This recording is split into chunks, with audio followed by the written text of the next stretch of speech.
Hello' friends, মই আজি বনাবলৈ লৈছোঁ বন্ধাকবিৰ এটা ৰেচিপি।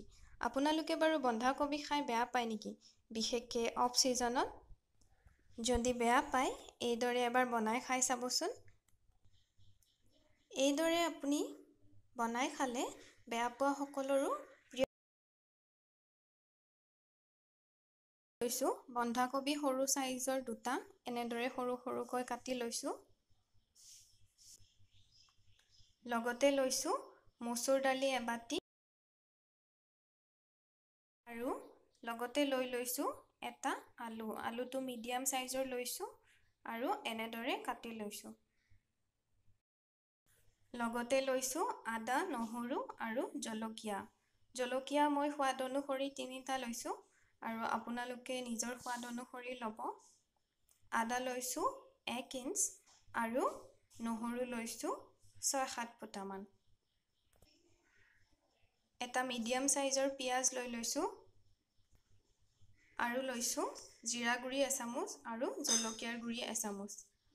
আপুনি ইচ্ছা কৰিলে ইয়াত ধনিয়াৰ গুড়ি নতুবা গৰম মছলা ব্যৱহাৰ কৰিব পাৰিব। এতিয়া মই গেছত কেৰাহীটো পাতি লৈছোঁ আৰু কেৰাহীটো গৰম হ'বলৈ দিছোঁ। গৰম হ'লে মই ইয়াত সৰিয়হৰ তেল অকণমান দি দিম। মোৰ কেৰাহীটো গৰম হৈ গ'ল আৰু ইয়াত মই তেলখিনি এতিয়া দি দিছোঁ।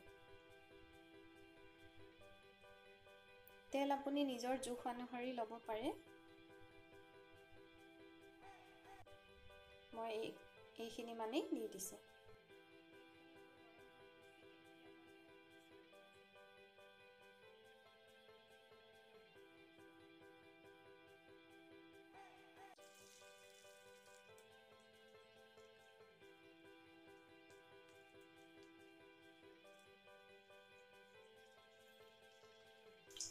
এইখিনি ৰঙচুৱাকৈ ভাজি ল'ম।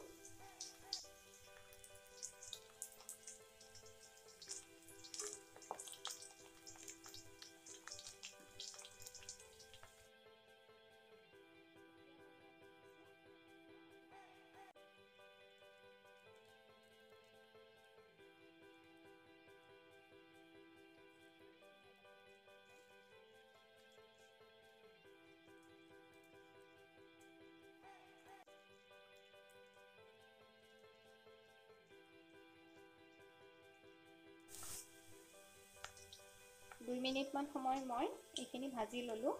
এতিয়া মই ইয়াত আদা নহৰু পেষ্টখিনি দি দিছোঁ।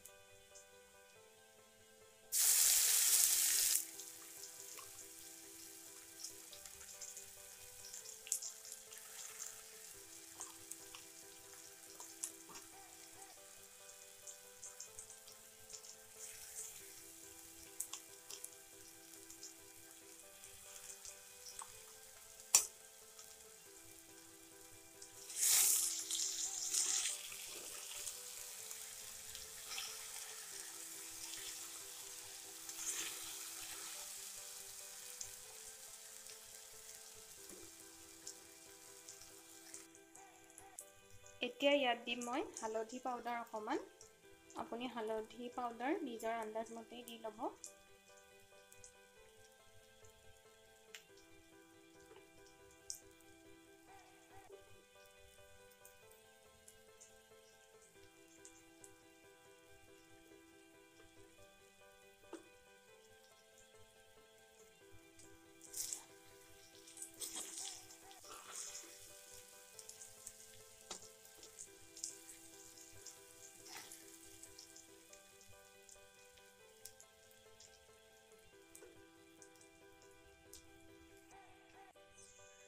এতিয়া মই ইয়াত বন্ধাকবিখিনি দি দিছোঁ।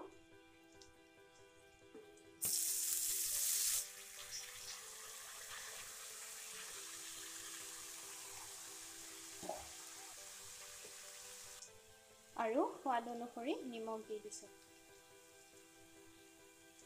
আপুনি নিজৰ জোখমতে নিমখ দি দিব। মই আৰু অলপ দি দিছোঁ কাৰণ ইয়াত দালিও দিম আৰু পানীও দিয়া হ'ব যিহেতু। আৰু এইখিনি এতিয়া ভালদৰে 10 মিনিটমান সময় লৰাই ভাজি থাকিম। মই প্ৰায় 10 মিনিট সময় ভাজি ল'লোঁ আৰু এতিয়া মই ইয়াত জিৰা গুড়ি আৰু ৰঙা জলকীয়াৰ গুড়িখিনি দি দিছোঁ।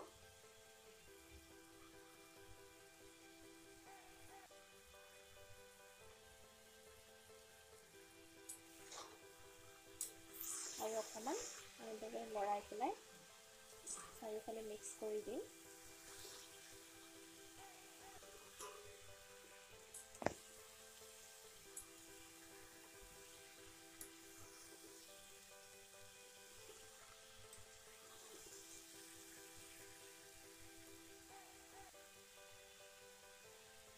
আৰু এতিয়া মই ইয়াত মচুৰ দাইলখিনি দি দিছোঁ।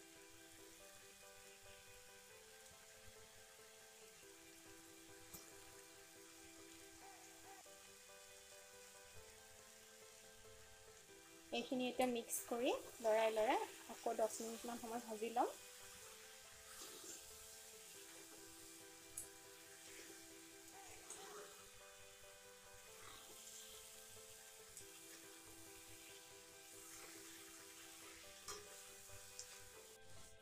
এইখিনি মই 10 পৰা 12 মিনিটমান সময় ভালদৰে ভাজি ল'লোঁ। আৰু এতিয়া মই ইয়াত কুহুমীয়া পানী অকণমান এড কৰি দিম।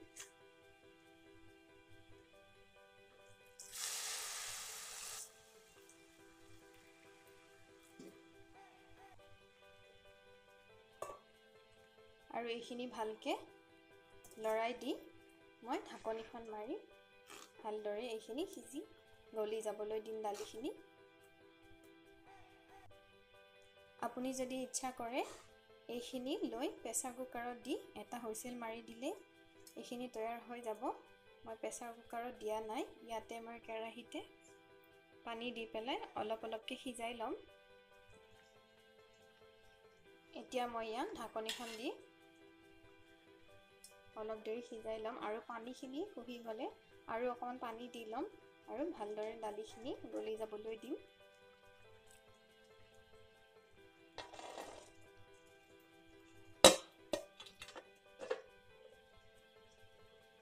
এইখিনি এতিয়া মোৰ হৈ গৈছে আৰু গোটেইখিনি গলি গৈছে আৰু ধুনীয়াকৈ মিক্স হৈ গৈছে।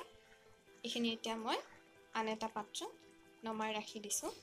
এইখিনি মই নমাই বাউল এটাত লৈ লৈছোঁ আৰু দেখিবলৈ পাইছে দেখাটো খুব ধুনীয়া হৈছে, খাবলৈ খুবেই সোৱাদ।